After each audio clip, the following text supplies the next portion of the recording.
நெஞ்சம் உண்டு நேர்மை உண்டு ஓடு ராஜா, நேரம் வரும் காத்திருந்து பாரு ராஜா.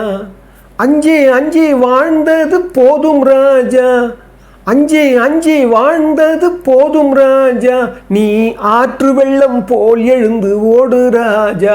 ஹே, நெஞ்சம் உண்டு நேர்மை உண்டு ஓடு ராஜா.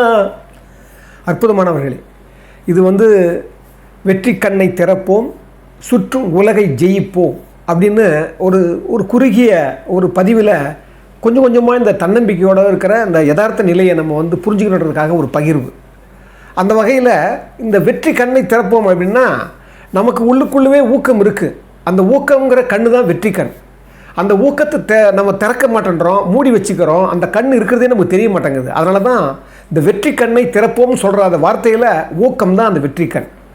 அதாவது ஆக்கம் உங்களுக்கு வரணும்னா இந்த ஊக்கம் உங்களுக்கு இருக்கணும்.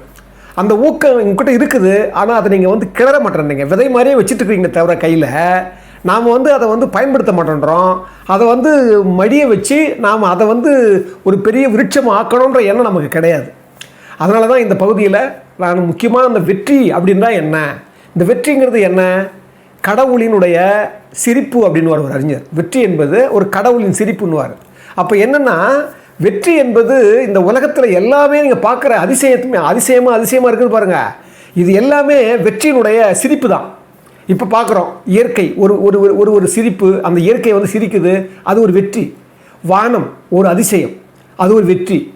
சூரியன் சிரிக்குது, மிளிருது, பிரகாசம் பண்ணுது, அது ஒரு வெற்றி.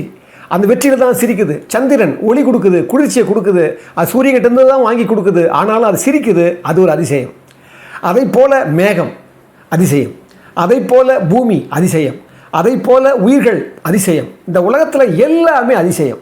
அதனால தான் இந்த வெற்றி என்பது நீங்கள் புதுசாக பண்ணணும் அவசியமே கிடையாது. நீங்கள் வந்ததே வெற்றி தான். நாம் உலவிக்கிட்டு இப்படி பேசிக்கிட்டு இந்த உலகத்தில் வாழ்ந்துகிட்டு இருக்கோம் பாருங்கள், இதுவே வெற்றி தான்.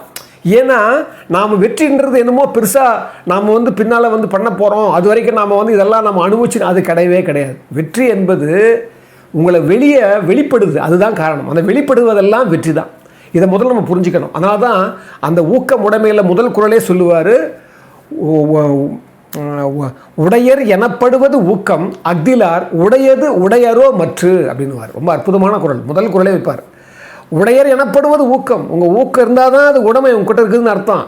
அந்த ஊக்கம் இல்லைன்னா மற்ற எது இருந்தாலும் அது போயிடும். ஆனால் உங்கள் ஊக்கம் மட்டும் எப்போவுமே இருந்துக்கிட்டு இருந்ததுன்னா இந்த உலகத்தில் நீங்கள் தான் பெரிய வெற்றியாளர்.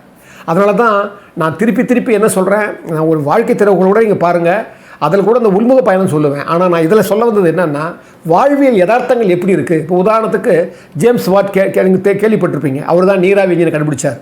ஜேம்ஸ் வாட் பார்த்திங்கன்னா, ஒரு நாள் அவர் ஒரு தேநீர் அந்த கொதி நிலை இந்த கெட்டில் இருக்குது பாருங்க, கெட்டில், அந்த கெட்டில் வச்சுட்டு அப்படியே பார்த்துக்கிற ஒரு மணி நேரமாக அந்த உஷ்ணம் வர்றதுக்காக. அம்மா திட்டுறாங்க, என்னடா அதையே பார்த்துட்டு இருக்கிற, நேரம் ஒரு புத்தகம் படிச்சிருக்கலாம் இல்லையா, என்ன பண்ண போகிற அப்படி திட்டுறாங்க. ஆனால் அப்படியே அந்த ஒரு மணி நேரத்துக்கு மேலே பார்த்துட்டே இருக்கார்.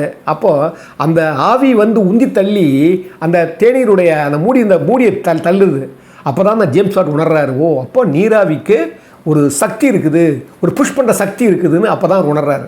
நாமளும் டெய்லி பண்ணிட்டு தான் இருக்கிறோம். ஆனால் ஜேம்ஸ் வாட்டுக்கு அது தோண வச்சிருது காலம். ஸோ அப்போ அது ஒரு வெற்றி ஆகி போச்சு.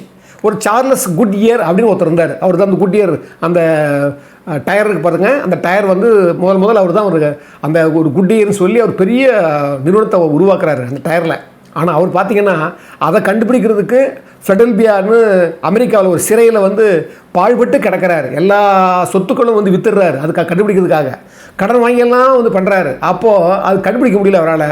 ஆனால் சிறையில் இருக்கிற போது கூட ஒரு நம்பிக்கையை இழக்கலை. அதுக்கப்புறம் பின்னால் அவர் என்ன பண்ணுறாரு, அதை கண்டுபிடிச்சி அதை பெருசாக பெரிய பணக்காரனாகி பெரிய நிறுவனத்துக்குடைய பெரிய தலைவராகி நீ உலக புகழ்பெற்று அவர் குட்இயரில் அது ஓடிட்டு இருக்குது. அப்போ என்னென்னா, இங்கே வெற்றி என்பது என்ன நாம் புரிஞ்சிக்க வேண்டிய விஷயம் முதல் அப்படின்னா, நாம் வெற்றி என்பது ஏற்கனவே நாம் வெற்றி பெற்றுக்கிட்டு தான் இருக்கிறோம் அப்படிங்கிற நினைப்பே உங்களுக்கு வெற்றியை கொடுக்கும். நீங்கள் இலக்கு வைக்கும்போது என்ன ஆகுது, இலக்கு உங்களுக்கு வைக்க நம்ம வெற்றியை கொண்டாட மாட்டேன்றோம். நம்ம ஏற்கனவே ஒவ்வொரு நாளும் பெட்டர் அண்ட் பெட்டர் எவ்ரிடே அப்படின்னு நினைக்கிற அந்த ஊக்கம் இருக்குது பாருங்கள், அந்த ஊக்க படிநிலை தான் அந்த வெற்றியை நம்ம புரிஞ்சிக்க மாட்டேன்றோம்.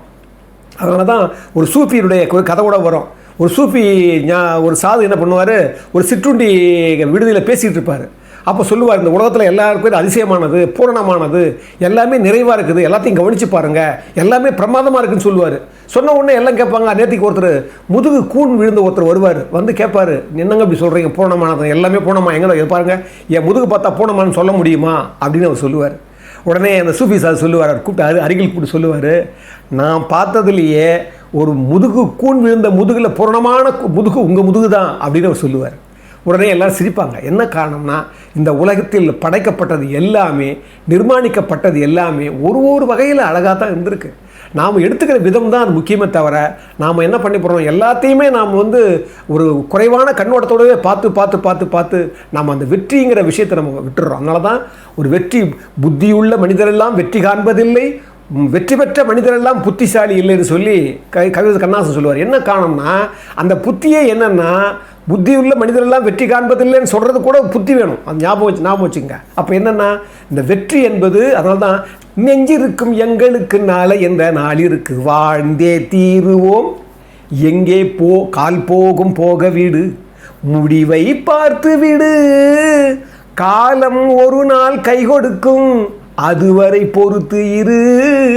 பாருங்க, நெஞ்சிருக்கும் எங்களுக்கு நாளை என்ற வாழ்விற்கு வாழ்ந்தே தீருவோம், நாளை என்ற நாளிற்கு வாழ்ந்தே தீருவோம், எங்கே கால் போகும் போக விடு, முடிவை பார்த்து விடு, காலம் ஒரு நாள் கை கொடுக்கும், அதுவரை பொறுத்து இரு.